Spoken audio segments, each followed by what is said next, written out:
Hi hello नमस्कार. आज आपण पाहतोय इश्क आणि वाईल्ड लव या कथामालिकेचा 5वा भाग. चला तर मग वेळ न घालवता सुरुवात करूया.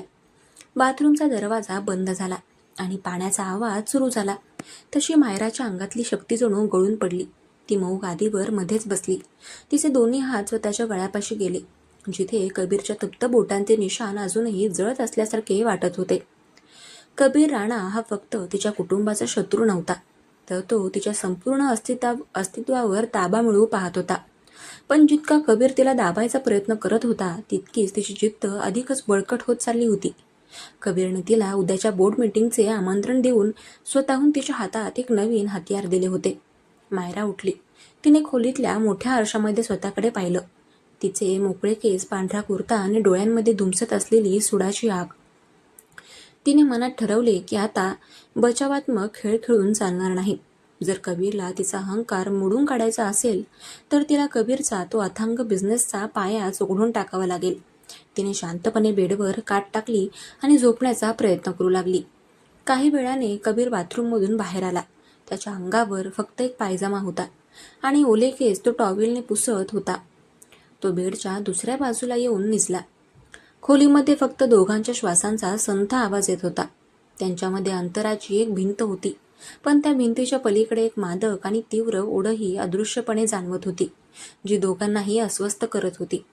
दुसऱ्या दिवशी सकाळी राणा एंटरप्राइजेसच्या अवाढव्य कॉर्पोरेट इमारतीचा मुख्य मजला गडबडीने वेढला गेला होता. कबीरची कार जेव्हा मुख्य प्रवेशद्वारापाशी आली, तेव्हा नेहमीप्रमाणे गार्ड्सनी धावत जाऊन दरवाजा उघडला. कबीर काळ्या रंगाचा सूट घालून अत्यंत रुबाबाने गाडीतून उतरला. पण आज तो एकटा नव्हता. गाडीच्या दुसऱ्या बाजूचा दरवाजा उघडला आणि तिथून मायरा सिंघानिया बाहेर पडली. तिने आज गडद करड्या रंगाचा एक अत्यंत क्लासी बिझनेस सूट घातला होता. तिचे केस घट्ट बांधलेले होते आणि तिच्या पायातल्या हाय हिल्सचा खणखणाट संपूर्ण कॉरिडॉर रूममध्ये घुमत होता. ऑफिसमधले सर्व कर्मचारी आणि बोर्ड ऑफ डायरेक्टर्स हे दृश्य पाहून थक्क झाले. राणा आणि सिंघानिया एकत्र, ही शहरातल्या इतिहासातील सर्वात मोठी बातमी होती. कबीर आणि मायरा एकमेकांच्या शेजारी चालत थेट बोर्डरूमच्या दिशेने गेले. कबीरच्या चेहऱ्यावर तेच करारी मगरूर हसू होते, तर मायराच्या चेहऱ्यावर एक गंभीर अभेद्य शांतता होती. बोर्डरूमचे मोठे दरवाजे उघडले गेले. आतमध्ये सर्व मोठे शेअर्सधारक आणि वयोवृद्ध डायरेक्टर्स बसले होते. कबीर मुख्य खुर्चीवर जाऊन बसला, तर मायरा त्याच्या बरोबर समोरच्या बाजूला सिंघानिया ग्रुपचे प्रतिनिधित्व करणाऱ्या मुख्य खुर्चीवर बसली. आजची ही मीटिंग राणा एंटरप्राइजेसच्या आगामी आंतरराष्ट्रीय बंदराच्या विस्तारासाठी बोलवण्यात आली आहे. या प्रोजेक्टसाठी आपल्याला मोठ्या प्रमाणावर निधीची गरज आहे आणि त्यासाठी आम्ही नवीन शेअर्स बाजारात आणत आहोत. कबीरने अत्यंत व्यावसायिक आणि जड आवाजात मीटिंगची सुरुवात केली. सर्व डायरेक्टर्सने होकारार्थी माना डोलावल्या.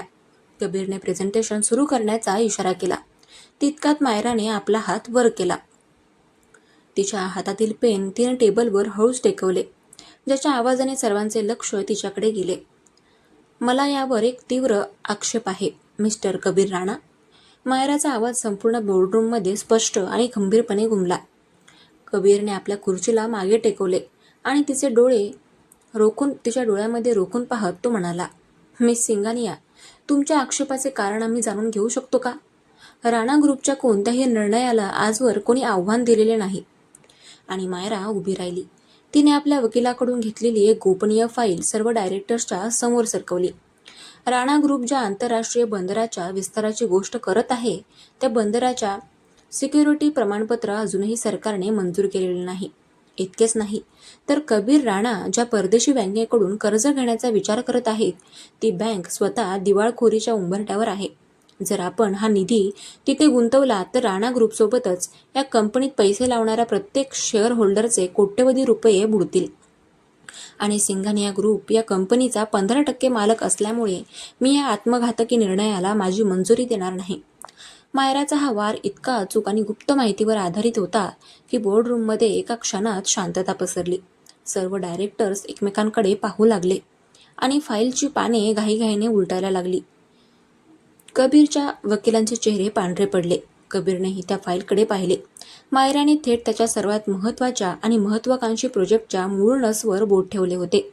कबीर काही सेकंद शांत राहिला. त्याचे तीक्ष्ण डोळे मायराच्या चेहऱ्यावरून हटत नव्हते. तिने त्याच्याच घरात राहून त्याच्याच कंपनीच्या आतल्या गोटातल्या माणसांना फितूर करून ही माहिती काढली होती. हे त्याला समजायला वेळ लागला नाही. तिची ही बुद्धिमत्ता आणि तिचा हा आक्रमक पवित्र पाहून कबीरच्या मनातील इगो दुखावला गेला होता. पण त्याहून अधिक तिच्याबद्दलचे त्याचे मादक आकर्षण 100 पटीने वाढले होते. कबीर हळूच आपल्या खुर्चीवरून उठला. तो टेबल ओलांडून थेट मायराच्या समोर येऊन उभा राहिला. बोर्डरूममधल्या इतर लोकांची उपस्थिती जाणून जणू दोघांसाठीही शून्य झाली होती. कबीरने आपले दोन्ही हात टेबलवर ठेवले आणि मायराच्या अगदी जवळ झुकत अत्यंत धीम्या पण जीवघेण्या आवाजात म्हटले, मायरा, तू माझ्या घरात राहून माझ्याच साम्राज्याला सुरुंग लावण्याचा प्रयत्न केलास. खूप सुंदर खेळ खेळलीस.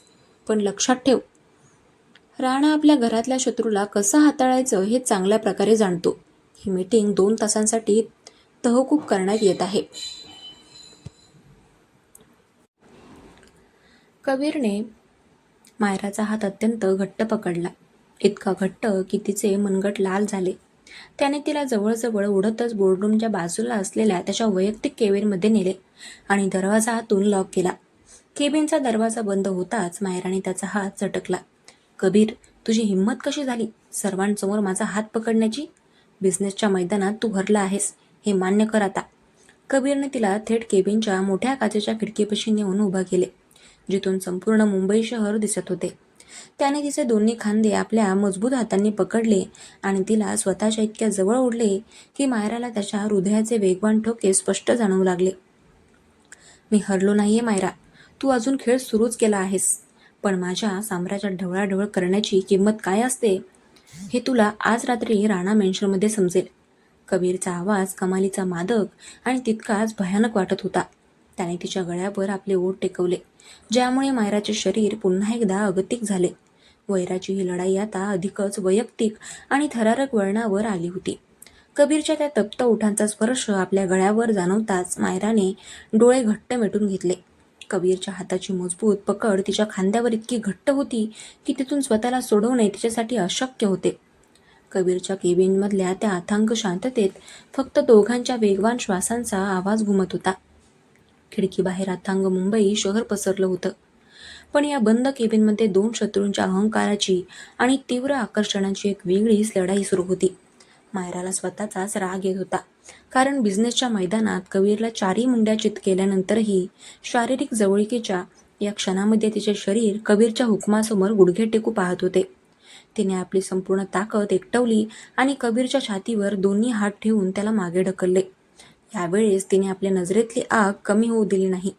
ती धापा टाकत आपले विखुरलेले केस नीट करत म्हणाली, कबीर राणा, स्वतःच्या मर्यादा ओळख. ही तुझी बेडरूम नाही, हे तुझं ऑफिस आहे आणि बिझनेसच्या नियमांनुसार आजच्या बोर्ड मीटिंगमध्ये मी तुला हरवलं आहे.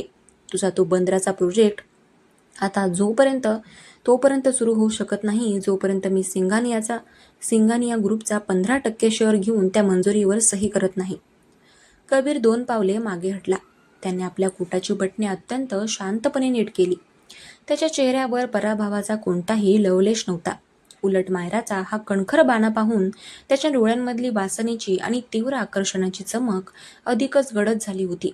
तो सोफ्याकडे चालत गेला आणि तिथे बसून त्याने अत्यंत रुबाबाने आपले पाय एकमेकांवर ठेवले. हरवलं? कबीरने हलकेच हसून म्हटलं. त्याचा तो खोल आणि भारदस्त आवाज मायराच्या काळजाचा ठोका चुकवत होता. मायरा, मी आधीच सांगितलं होतं की जर समोरचा खेळाडू ताकदीचा नसेल तर राणांना खेळायला मजा येत नाही. तू माझ्याच घरातून माझ्या कंपनीची गुप्त माहिती चोरलीस.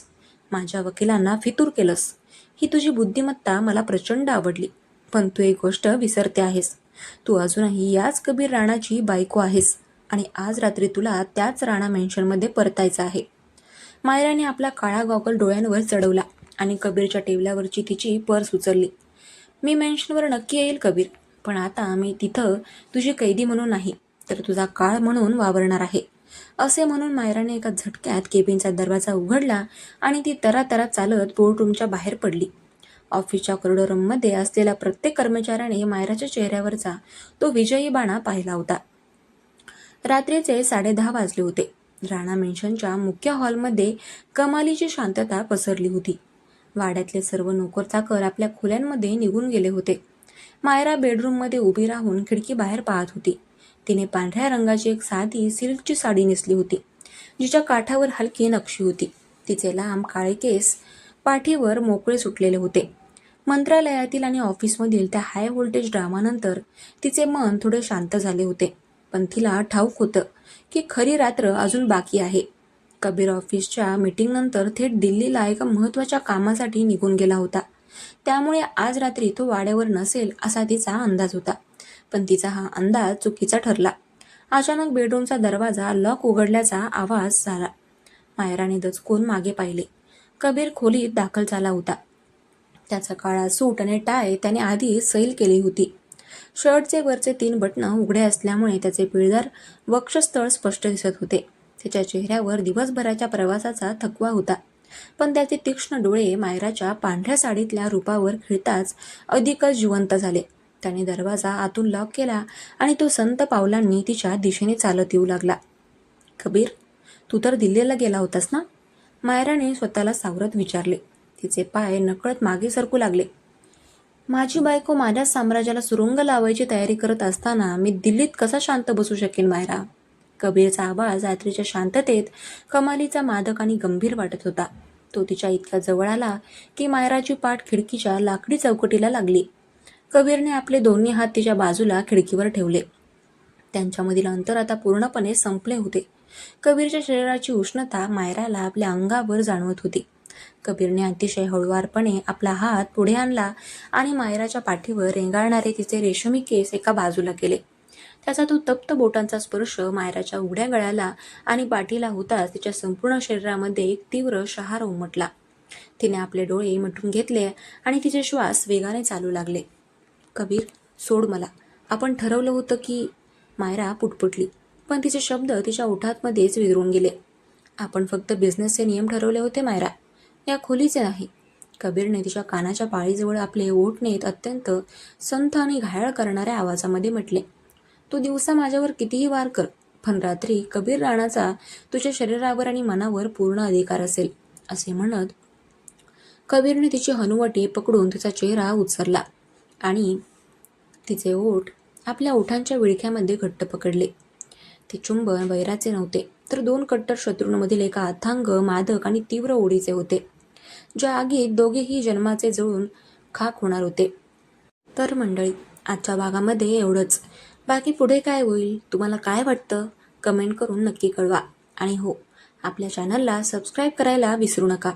भेटूया उद्याच्या भागात. चलो बाय. हर हर महादेव.